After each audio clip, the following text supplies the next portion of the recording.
Thank you very much to the team for inviting me here today to speak with you. I'd like to start by asking the question, are we different to our patients?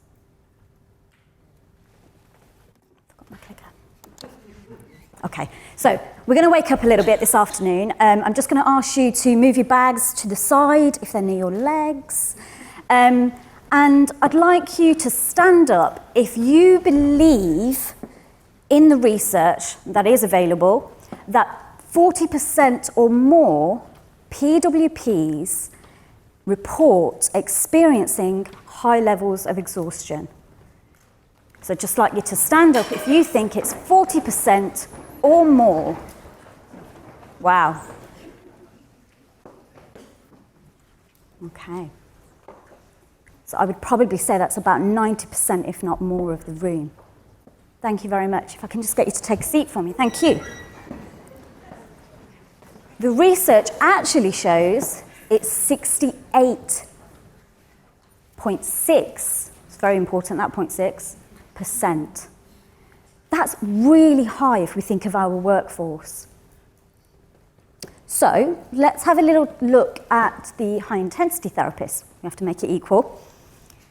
So again, I'm going to ask you to stand up if you believe that 70% or more experience high levels of exhaustion in their roles. So I'd just like you to stand up if you believe it's 70% or more. Wow, remarkable difference there. Say probably 10%, I'm not that good at math, but 10% of the room. Thank you very much if you'd like to take a seat. The research actually shows it's 50%. So that's still very high when we think of our numbers within our services.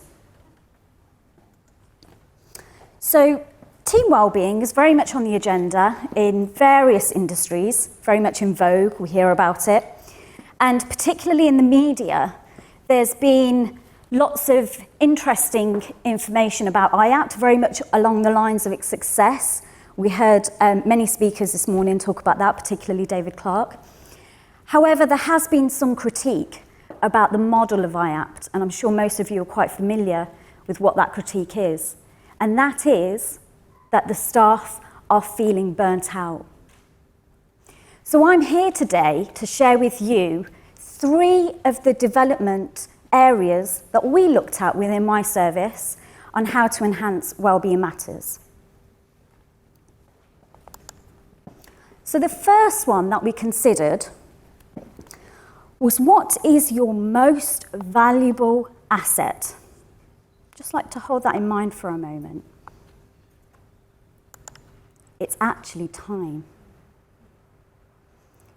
And so when we spoke to our therapists within the service, they said time to complete clinical records, time to see patients, time to conduct supervision, time to go out to community events and engage different populations. And the main complaint we heard was, we do not have enough time. And I'm sure many of you can relate to that within the room.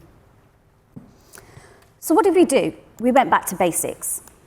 And one of the first things we did, which I'm sure most of you, well, I'd like to think most of you are doing within your services, and that is that if there is a dual role for any clinician, we would actually give that time for them to be effective within that role.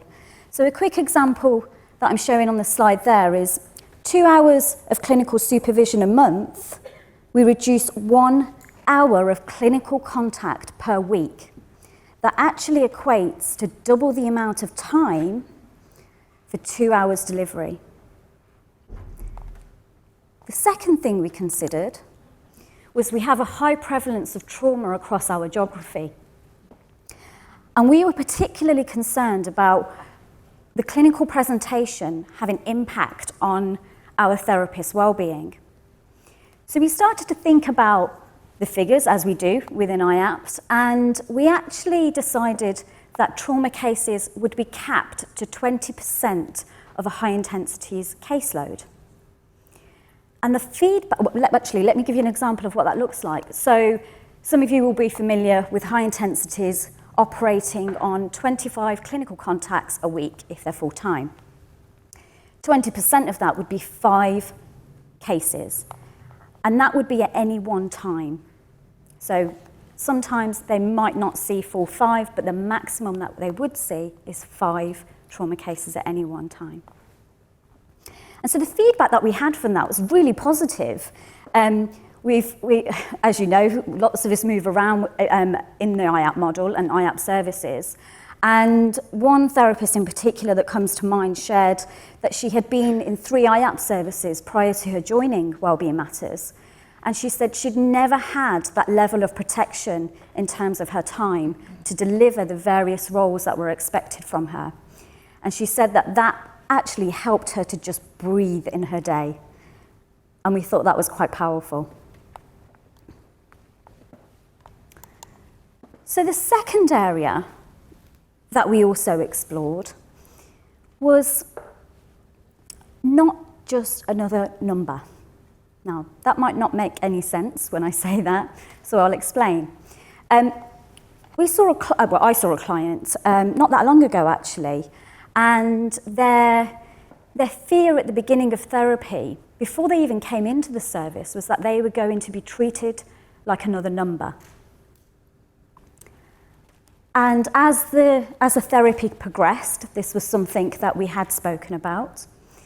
And about 4 to 6 sessions in, the patient, when we addressed it as it came up in conversation, and we were reviewing how the treatment was, they actually said, that fear, I'm being proven wrong. And as we got to the end of our therapy, he said, they shared that actually that's not true. And their feedback was that their therapy had been tailored to them, their values, and their needs. And we thought that was so powerful that it actually made us think a little bit more about values. And we all like to feel valued within our services and our roles. That's why we do the things we do. So we thought about going back to the trust values. All NHS services have trust values. And we thought, they're trust values, and we all abide by those trust values. It comes quite naturally, I'm sure, to most of us. However, what are the values of our team? So we actually went and asked them. We decided to ask every single member of our team to just provide one word that they felt was really important for team wellbeing. And we did that in quite a supportive environment. And that was where we just placed a piece of paper in the kitchen. Everybody's going in there having tea and coffee. And they just felt that they could write one word. And actually that also allowed us to move away from an agenda on a meeting where it starts to turn into a bit of a moan fest. I think we heard earlier in one of the talks about there was no action. And that's what we wanted to try and avoid. And this is what the team came up with. So there's lots of different values that came up, and that gave us insight into each and every individual within our team. And they felt very strongly about it. They thought it was very powerful to be able to share that with each other.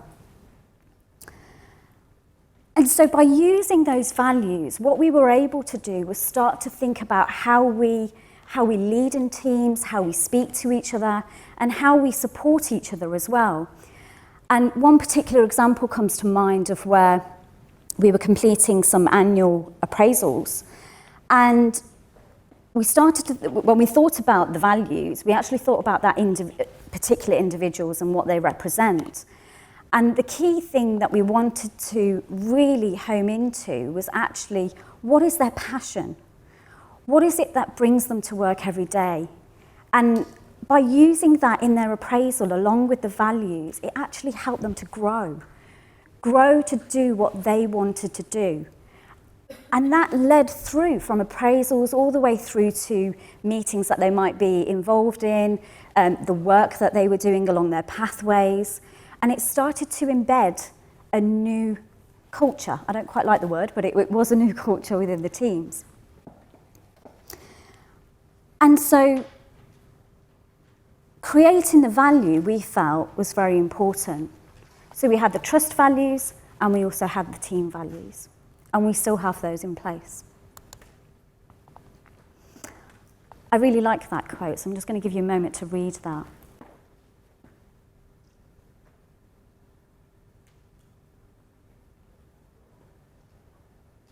I'm going to go back to that one because I've actually got a point to make on that. So when we were thinking about, again, coming back to the patient that I mentioned that felt that they were a number on a spreadsheet and that had changed for them, it also got us thinking about how we lead teams. And when we lead teams, I'm sure most of you are familiar that our leads within the room, we're often thinking about demand and capacity. We're thinking about number crunching. We have reports to provide, in regards to prevalence, recovery, and the number of staff that we have. And so we wanted to concentrate on the idea we actually wanted to ensure that the risk that we weren't taking was actually considering that staff were just another number. By embedding that value base really took us away from that, and that gave meaning to them within their team. So, I'm near to ending on my third point, and the question that often comes up for me, and I think it also does for other team members, is why is team wellbeing last on the agenda? It makes me raise the question, why is it important now and it wasn't 10 years ago so much when IAPT was born, or 11 years I've learned today. And so thinking about that, we wanted to reverse that model. We actually wanted to put team wellbeing right at the top, so it's in line with our other KPIs, because we talk about those every day. And when we thought about reversing that model, it actually encompassed a few changes quite quickly, especially within the leadership team. And at lunchtime, I heard lots of our colleagues here talk about having a flat hierarchy and really engaging in working groups, and that's exactly what we have tried to do. We have the classic open door policy. I myself go and sit in with PWPs when I get opportunity. I go and have lunch with the rest of the team when I can. But what was really important and what really showcased this was when we had step 3 meetings, that's what we call them. And we were hearing complaints that the meeting was almost a replication of a business meeting. It was very agenda driven. There was lots of repetition of figures. And a lot of the step 3 team felt that they wanted more of a clinical focus. So what did we do? We utilised that time and actually went to each individual within that forum and said, how would you like to use this time? What's important to you and what do you feel that you're not getting? And actually it reversed it completely. Our step 3 team now runs where each therapist takes it in turns every month to select a topic, and they share as a team. There's no leadership within that team, no one's in charge, and no one's talking about figures. And that was really meaningful. As a quick example of a topic that came up a couple of weeks ago was Therapist Alliance, and how do we build Therapist Alliance? And that was opportunity to bring research papers together and share ideas. And actually, the outcome of just that meeting alone was where a few of the therapists decided, we're kind of starting not to have lunch together, and I'd really like to do that. And we noticed a change straight away that week. Those 3 or 4 therapists that got together, they had lunch, and they also went outside for a quick walk to grab some fresh air. So they were feeling that they had time to be able to do that.